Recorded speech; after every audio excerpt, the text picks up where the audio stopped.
What's up YouTube? It's your boy Jedi here. Today we have something a little bit crazy. We have the Marvel Legends Supervillains Wave Walgreens exclusive Jigsaw. Let's get right into it. Starting off, let's have a look at the packaging. Standard old school Marvel Legends series window packaging. You can see the figure right up in the middle. You can see me. Hello. You can see his accessories, some nice knives, the machete, the bat, the shotgun. On the side we have some art. On the other side, yeah, the same art.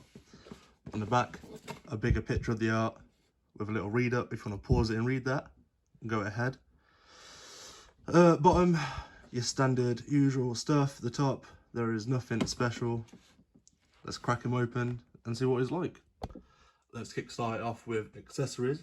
You get 2 combat knives, which we have seen repackaged multiple times with multiple figures.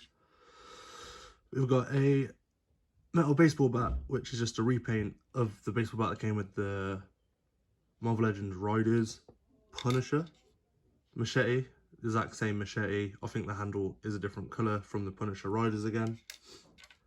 And the shotgun, which again is just a repaint of the one from the Riders Punisher. At least get smoke accessories for it, so obviously you can just plug it into the barrel, which is great. Also got blast accessories. You get 2 of those each.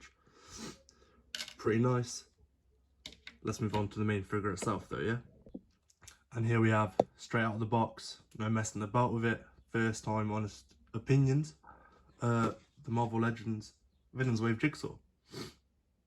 Straight off the bat, let's go for the sculpt. This head sculpt is absolutely stunning. The paint apps on it are really nice. Something I really like about the head is on the back. If you look at the hair, you can actually see it's slit open and stapled shut. Really nice little detail they added there. All the scarring and the staples look amazing. That one eye is really nicely done. Massive fan of this. Body, it's just a combination of, I believe this is the blazer from Hammerhead and I think Happy before that. And it looks like the standard Marvel Legends suit legs and maybe the arms. I'm not entirely sure. But for this, it works really well. You got the added in. Oh, there we go. Looks like a piss pan that sits around his neck. Really nice little collar though, to be fair. It does look really good on this figure. Put it back together. There we go. So yeah, sculpting and detail, there's not much in the way of colour on this guy, bar his face. But the blacks and the whites are done super clean. Like the little buttons, really nicely done, really nicely done. This little handkerchief in his pocket, again, really nicely done. There's not much paint overspilling or missing, but there's not really much paint in the first place. Again, that head sculpt is absolutely insane. Really nice. Articulation wise, we have got ball joints at the shoulders, bicep swivel, double jointed elbows. Wrists looks like they're just, oh, okay. This one the sec. Look at that. Instead of normal ball joint and hinges, it is up and down. Don't really get much motion from it, but it's really nice to finally get Legends instead of going that way, rocking up and down instead. Really nice. We've got an ab crunch, but you're not gonna get much of it because this is pretty solid. The head, standard ball joint as well. Always forget to do the head.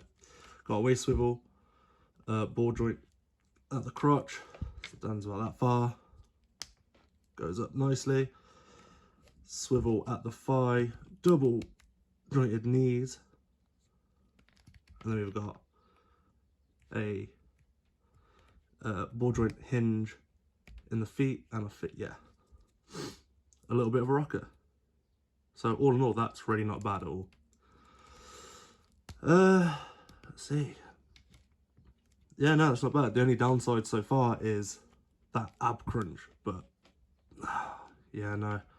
as far as you're getting forward, that's as far as you're getting back. But I guess you don't really need that much if you're just putting them on the shelf. Obviously for photography and displaying and posing like dynamically, that's going to be a bit of a pain in the ass. Let's crack on some height comparisons, and then I'll give you some final thoughts on the figure. For a quick height comparison, here is Jigsaw next to the Marvel Legends Retro Wave Hammerhead, the Retro Wave Kingpin, Big Don himself, and my quick custom tombstone in the back there, using Triple H body from the WWE Basic line. I think it's from a battle pack with Daniel Bryan. You see he fits in pretty well. He's not too big, he's not too small, but he stands out. He's definitely draws your eye to him on display. Alright, let's go for some other quick villains. Here he is next to Kraven the Hunter and Bullseye. I don't know, man, if Jigsaw splashed enough cash around, I think these two will probably work for him. See, he scales pretty nicely here. I think he's a little bit too tall compared to Kraven, but it is what it is. Let's get him scaled next to some heroes real quick. We've got the Marvel Legends Daredevil. Scales really nicely. We've got the Marvel Legends Ultimate Spider-Man. As a teenager, I think he scales really well. Just because it is current right now, so let's go for the comic Moon Knight. I don't know. Yeah, that scales really nicely. And then for anyone that's getting this and don't collect Legends, here is a knockoff Mezco Punisher. As you can see, he still scales really damn well. Height-wise, I think he's pretty solid. He could be a little bit taller, a little bit shorter. It depends on who you want to display him with. Or maybe Legends figures need to have more range in scale in general. Who knows? Final thoughts. A lot of things about this figure I like. A lot of things about this figure I dislike. I've wanted a Marvel Legends Jigsaw for ages now.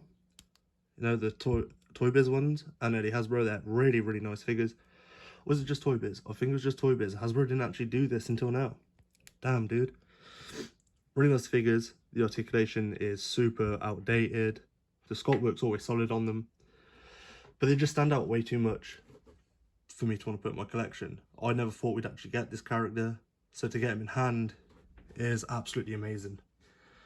Sculpt work on the head, I really like it. The suited body, it's nice. There's not much to say about it, it's just a white suit with black detail on it. Articulation is just standard suited articulation at this point. There's nothing special or crazy. All the accessories are just repaints and repackages. But then I don't know, I think the head sculpt alone makes me feel like it's worth it. But as someone who could just go buy a suited body off of AliExpress and probably customize something better for cheaper, I don't know if I like it that much, you know? I mean, the added detail of the gash in the back of the head there, that is still pretty awesome to me. You can't really see it that well in this light, but oh well. It's nice. It's a good figure. If you're a massive fan of Jigsaw, I'd recommend buying it. If you don't really care about Punisher or the Mafia type villains in the Marvel Universe, I wouldn't. It's nice, but it's not a must-have. Personally, for me, it's a must-have because I already enjoy the character. But it's not a necessity when it comes to collections, in my opinion anyway. Someone might disagree with me. You might watch a review where they rave on about how it's the best figure ever made and that you need to buy it instantly or you'll die. And if you do die, if you don't buy it, then I'm sorry, alright? To your family, I don't know, man. It's nice, it's good, it's solid, I like it. And I guess that's going to wrap this up, man. So until next time, bye.